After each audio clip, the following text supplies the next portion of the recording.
The ticket is in. Your next Vice President of the United States, Kamala Harris.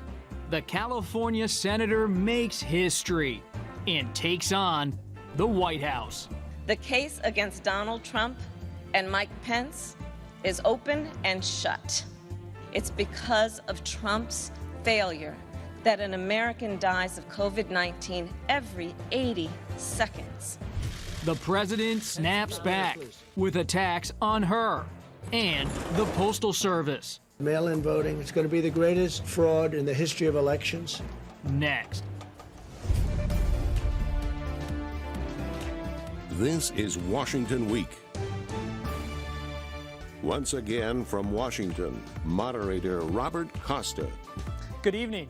Joe Biden's search for a running mate ended this week with a history-making pick. Senator Kamala Harris of California. The choice, it captured this moment in the Democratic Party just days before the convention. Biden Democrats uniting with a younger, more diverse generation. The first black woman and Asian American on a major party ticket. It also captured this moment in America. A quiet room in Delaware with no cheering crowd, socially distant. The pair's message was somber but forceful. We're at one of those inflection points. You've heard me say that before in our history. A life-changing election for this nation. And the choice we make this November is going to decide the future of America for a very, very long time. Senator Harris, a former prosecutor, took direct aim at President Trump. This is what happens when we elect a guy who just isn't up for the job. Our country ends up in tatters. He inherited the longest economic expansion in history. And then, like everything else he inherited, he ran it straight into the ground. Sharp attacks to discuss this turning point and the political war ahead. Let's welcome four of Washington's best reporters. Yamiche Alcindor, White House correspondent for the PBS NewsHour. Mary Jordan, national political correspondent for the Washington Post and author of Trump on Trial and The Art of Her Deal, the untold story of Melania Trump. Jonathan Martin, national political correspondent for the New York Times. And Ayesha Rascoe, White House reporter for National Public Radio. Yamiche, let's start with you. You've covered the Democratic Party for years. I have good memories of our time together on that Bernie beat back in 2016. Yamiche, is the Bernie Sanders wing going to rally around this ticket, or do they still have concerns about Senator Harris and her record as a prosecutor?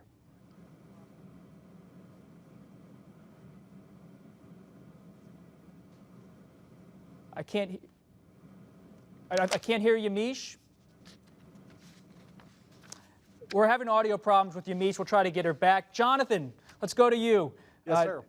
Thanks for playing along with COVID-19 here. Jonathan, I loved your story in the Times about this big decision. It was a huge TikTok deep dive. How did Biden ultimately land on Harris and not, say, Dr. Rice? Well, I think when they came down to it, Senator Harris made the most sense politically. It was the sort of the obvious pick in the end because she had the fewest downsides of all the candidates and had the most upsides. She had run statewide before. She had run for president. She had been vetted because of those campaigns. She has served in the Senate, had a relationship with donors, with party leaders, and somebody who frankly was not going to create, at least in the short term, a sort of spate of negative stories. And Bob, their wisdom, at least for now, has been rewarded. The first 48 hours of this rollout have been largely positive for the Biden campaign, so it has paid off. Look, she was not a done deal. I mean, they really considered this at some length, and we reported today in the Times that Biden came down to four finalists. The governor of Michigan, Senator Warren, Susan Rice, and of course, Kamala Harris. And he got to Harris, but it was not without a lot of thought and a lot of vetting. But I think if you ask Democrats today, looking at the last couple of days, pretty happy with the pick. pretty happy with the pick. So that was the list, the short list of 4. I'm glad to hear that, Jonathan. I hadn't heard that list of 4 before.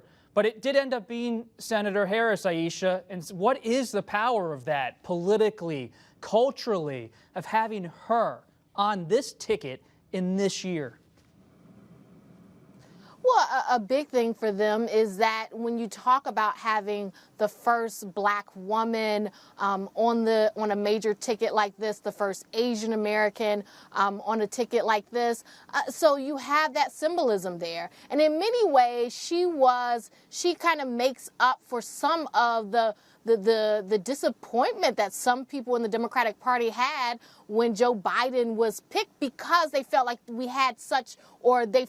had such a diverse field of people to choose from, and then they ended up with an older white man. And so here you have someone who is relatively young, as you said, and someone who represents more of the future of the party, whereas clearly Joe Biden represents kind of, the older guard.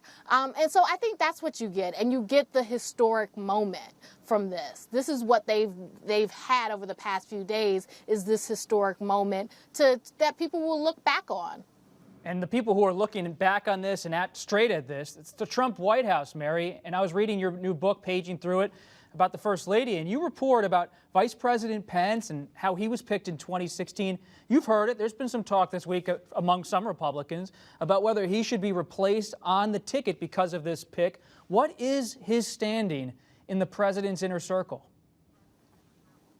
Well, you can imagine, because Trump is such a showman, that he doesn't like the historic first and the hoopla that's come along with Kamala.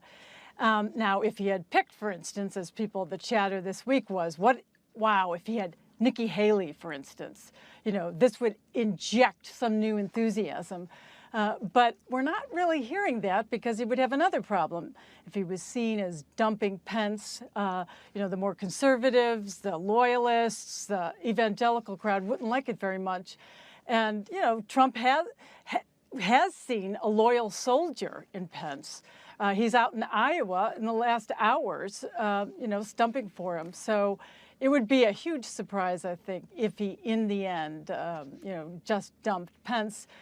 Though he's looking to do something to get a little more energy, because right now, Trump and Pence, compared to the Democratic ticket, it doesn't have kind of the freshness of having this new face of Kamala Harris. Yamiche, I think you're back with us. Hopefully we can hear you this time. Yamiche, to that point. Hopefully, I'm glad you're back, Yamiche. I mean, this show would not be the same without Yamiche at the table.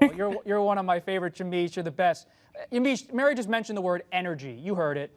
So when it comes to energy, you wonder, does the whole Democratic Party, as I was asking you earlier, get galvanized by this pick, including the Bernie Sanders wing? Yeah, so I think there are still concerns about Senator Harris, especially her time as a prosecutor, her stance on things like marijuana convictions, whether or not she was a progressive prosecutor. She wasn't really known to be that in that vein. That being said, the choice here is pretty stark at this point. If you're a Democrat who believes that President Trump is someone who has really divided the country and has enacted policies that you see as racist, that you see as problematic, then Senator Harris might be problematic, but I think it's someone that they will still be getting behind. The other thing I should note is that I think one of the most interesting things that happened this week was that I felt like there was more energy after Senator Harris was picked as vice president as when she launched her actual presidential campaign. I think I hear more people talking about how excited they are that she's the first black woman vice presidential nominee than I heard when they were talking about her being a black woman being president. I'm not sure how you reconcile those two things, but I think there is a lot of energy, and you can see that in the fundraising numbers that the Biden campaign put out. They said that they're having some of their best fundraising days yet. So I think the fact that she's a history-making candidate while also being someone who's somewhat of a moderate Democrat, that those two things are working in their favor. But Yamiche, I just want to follow up with you real quick on this.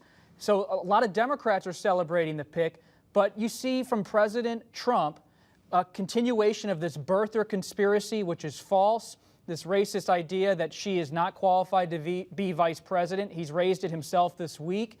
She was born in Oakland, California. She is qualified to be vice president or president, but is she ready? Is the Biden campaign ready for the war that's to come in the next 80 days? Well, I should say first, as you noted, birtherism and questioning whether or not she's eligible to be vice president is just simply racist. There's no coincidence that this is a question that we ask of a black woman and that we asked of a black man, but not of someone whose parents were immigrants and who have immigrant ancestry, including Donald Trump, whose family was from Europe before they moved to the United States. So I think that needs to be said on its face. I think when it comes to whether or not she's ready for this fight, I've sat down with Senator Harris a number of times, and one of the things that she told me was that she grew up with a mom, a cancer researcher mom, who would, when she came home from school and had a mishap, she would tell her mom, here's what happened to me, and her mom wouldn't just coddle her and hold her. She would say, well, what did you do? What power did you use to make sure that you defended yourself? So she is someone who has really been vetted, who has been really up against a lot of different difficulties in her life. And as a result, I think she's someone who is ready to prosecute the case against Donald Trump, which is why I think Joe Biden came to her and wanted to pick her. She's someone who's feisty. She made her name in her bones, I think, in Senate Judiciary hearings. And of course, the president is using those same things that made her stand out as a star on the Democratic side to attack her, saying that she's mean and nasty and really getting very personal with her. But I think, having talked to her myself, she's ready for this fight. Hey, Jonathan, when you talk to Biden campaign people, how are they going to play their message here? Are they going to talk about her being a prosecutor as the president makes appeals to the suburbs and white voters? Yeah. Yes. I think everybody sort of saw this coming last year, that the knock on her with the left, that she was a prosecutor, would of course be viewed as an asset in a general election. There's a long history in this country of female politicians rising to prominence after starting their careers as prosecutors. I can name you a bunch: Claire McCaskill, Janet Napolitano, Jennifer Granholm. Women in Democratic politics often do well when they start their careers as prosecutors. And I think that Kamala Harris is in that line. I think the good news for Democrats, to be totally candid, is that the COVID era and the COVID campaign, Bob, is going to limit the nature of this campaign. It's going to be a less spontaneous campaign. It's going to be a more scripted campaign because there's just not going to be a lot of events. And that's good news for Joe Biden and Kamala Harris, who are both much better when they are reading from teleprompters than they are going off script, when they can often be their own worst enemy. Having covered both of them, they can be very compelling. They can be very compelling figures, but they can also get themselves in trouble quite a bit when they are facing questions that they don't have an answer for at the ready. Mary, get in here. I know you want to jump in. Well, there's a lot of talk lately about suburban women, or as Donald Trump said, the suburban housewives. And that was so crucial in 2016. And I think that was the big surprise, that Donald Trump had done so well with that crowd. Well, by calling Kamala Harris, the meanest and, the most disrespectful and nasty, this is not a great way to kind of win over these voters. And we're seeing a drop in support in numerous polls lately among women who will be key. So it will be a battleground about the suburbs, the war on suburbs, as Donald Trump has said, and he said all kinds of things like this. I spent a lot of time in 2016 and 2017 in Trump country, and what they don't like, they said, I think he's going to be good on the economy. I think he'll be strong on the military, but I don't like the ugliness. And that is what the people who voted for him said. And now when they see it's only gotten much uglier, I really can understand why so many polls lately are coming up with, in key places, Ohio, Pennsylvania, that there's these suburban areas that were crucial in 2016, especially for women, are not jumping up and down for Donald Trump this time. Ayesha, open up your notebook on this.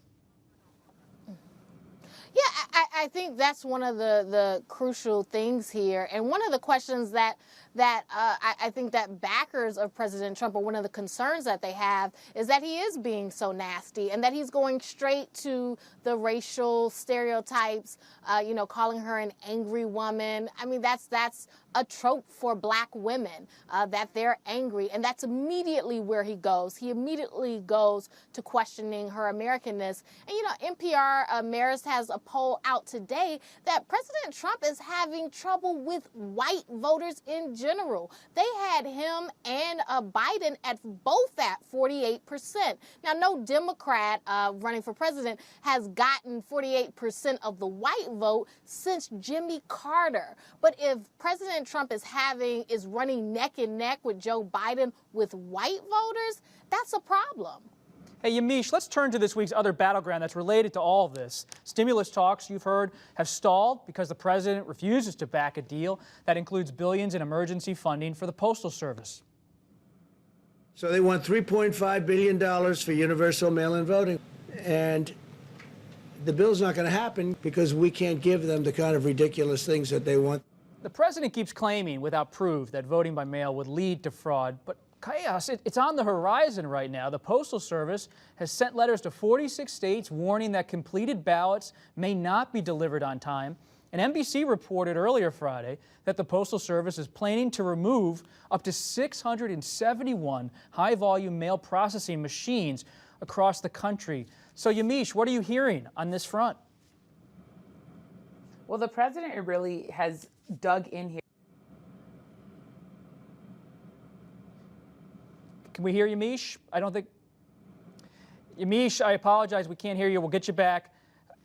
Jonathan, when you look at the mail-in voting issue, how does this play? Are we looking at an election that could stretch on for months in the courts?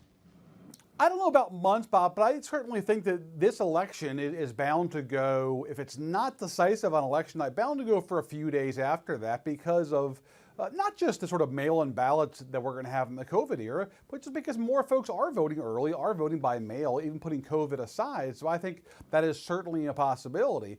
But look, if you listen to the president's comments on mail-in voting, they're kind of all over the lot. Obviously, he is hyping the issue up, but at the same time, he says yesterday and today that he'd be willing to sign a COVID package that includes more money for the Postal Service if that is sent to him. So, like a lot of things, it's not clear where he's actually coming down. A real fast point, this is very important. 3 of the Republican senators who are facing the most competitive races this fall, Dan Sullivan in Alaska, Steve Daines in Montana, and Susan Collins in Maine, are 3 of the biggest advocates for the Postal Service in the GOP caucus. I can assure you that Mitch McConnell is quite aware of their concerns about the Postal Service because they're all from large rural states. And so I believe that ultimately there's going to be something done financially for the Postal Service, if not because of the public pressure, at least in part because of the political pressure that McConnell is facing given those 3 senators who are up this fall in tough races and whose majority could hang in the balance there. But Mary, is that right in the sense that the Republicans so far have been pretty quiet? Jonathan's spot on. Of course, Republicans are anxious in some of these Senate races, but you don't hear a lot of opposition at this moment to the president. This issue is hot, and it's only going to get hotter because the postal system is an absolute wreck. And we have one state who is saying that they're going to count mail-in ballots up to 3 days after the election. Another state saying, wait a minute, actually, we'll count for up to a week.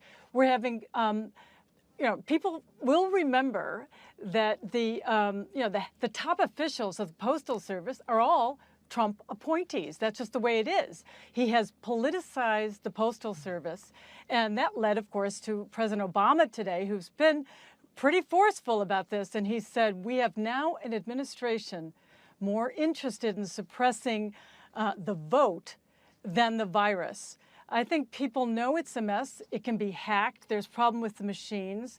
It's kind of a sign of broken infrastructure. But wow, I mean, here we are celebrating next week the 100th anniversary of when women got the right to vote.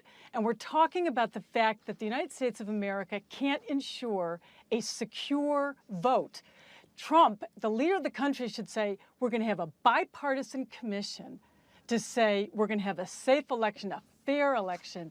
Instead, it's just confusion. It's like, hey, we're not going to we're not going to give you the money you need. Well, what about all the Social Security checks and other things that come in the mail that people need? It's more sowing kind of confusion, and people are not even going to know what to trust. Am I allowed to mail it in? Am I allowed to drop it off? Exactly right. Think of the havoc that Russia could wreak on this. It is really going to be, I think, one of the biggest and most important issues going forward. Ayesha, I'm glad Mary brought up the... Jonathan, you want to jump in? Yeah, just real fast. Speaking to Chris Coons, the senator from Delaware, earlier tonight, he told me that he had a conference call today with some voters in his state in Delaware, that the first and last comments on the conference call were this: maybe we're going to have to vote in person now. So that's fascinating to me, that this far out from the election, all these questions about the Postal Service could lead people, Democrats especially, to move from mail-in voting to voting in person because they want to ensure that their vote is counted. Starting to hear the first rumblings of that tonight. Ayesha, why is the White House and the president backing away at this moment from a deal? We've heard the argument about the president's made about the Postal Service, but at this point, they're not really engaging with congressional leaders to try to finalize a deal. Is this a standoff that could last for weeks? And what's the consequence for Americans out there who may be counting on aid or more federal payments? Well, you have Congress out for a few weeks, so it looks like you could have that. And it seems like part of what the issue is right now is that you have another person at the table. You have Chief of Staff, President Trump's Chief of Staff, Mark Meadows, at the table, and he is not as inclined to reach a deal as Treasury Secretary Steven Mnuchin, who had been representing the administration. So what you're seeing is, Meadows kind of bringing his Freedom Caucus days to the White House and kind of more or I don't want to say obstructing, but more putting up barriers to a deal or taking a harder stance than Mnuchin, who Democrats have said that they have an easier time working with. So that's what you're seeing right now, and I think that's what you're seeing is that kind of hardball happening right now, and it's really kind of a gamble, for Republicans and Democrats, because people are out there hurting, and they're saying that they need help now, and Congress is not acting. And we have the conventions next week. I mean, the Democrats start their virtual convention. It's a historic convention for many reasons. It's all virtual because of the pandemic. Mary, what are you looking at as this all begins? I mean, who needs the conventions more? Trump, according to all the polls. He needs a blast. Joe Biden just got one from his choice for VP, which would be historic. And so he has the most to lose and the most to win. So I think that you're going to see some powerful speeches next week. The Democratic lineup is strong. And you can bet that Trump, the showman, is going to be thinking about what he's going to do, because energy is what he needs. And he's the one who needs. And he's going to deliver his speech from the White House. He's said he's going to talk from the White House during the convention week for the GOP. And maybe there'll be flyovers. He loves flyovers. We'll see. But he's got to have some razzle-dazzle because he needs to bounce. Jonathan, what do you think? Yeah, I mean, look, obviously when you're trailing in the polls, the onus is on you to deliver. And I think for Biden, it's more meet expectations, portray yourself as a solid, stable alternative to the president for Kamala Harris, make a good first impression for a lot of voters who are going to be seeing her for the first time. And I think Mary's right. I think the following week there is more pressure on President Trump. How do you revive your campaign? How do you make a fresh case to voters? And most importantly, how do you convince them that Biden is not a safe and stable alternative and that they'd be better off sticking with 4 more years of you than going back to the Democrats? I think that is the case that he has not yet made, Bob, is why they should not pick Biden. They've had 4 or 5 different messages on that. They got to figure out one strong case as to why voters should not be for Joe Biden. Haven't heard it yet. Jonathan, real quick, you've been covering this Democratic race for over a year. What's the one speech you're looking at next week? Oh, well, I think it's Joe Biden. And, what is his case for why he's going to be able to get this country out of a ditch? I mean, this is an historic moment in American life, the combination of a devastating economic recession, an ongoing global health scare. And so I think that is it, is why can Joe Biden, at almost 78 years old, help get this country back on track? Jonathan, thank you very much for that. And I apologize to Yamiche, our friend. We lost her connection. COVID-19. We're all doing our best here. So I want to thank Yamiche Alcindor, Mary Jordan, Jonathan Martin, and Ayesha Rascoe. I only wish I could see you all at the conventions next week, they're usually like reunions for us. And thank you all for joining us and holding strong with us. We will keep taking you as close to the news as we can, and we'll go deep on that convention next week. But for now, check out my conversation with Mary on our Washington Week Bookshelf one-on-one about her 2 new books. It'll be on our social media and website. I'm Robert Costa. Good night from Washington.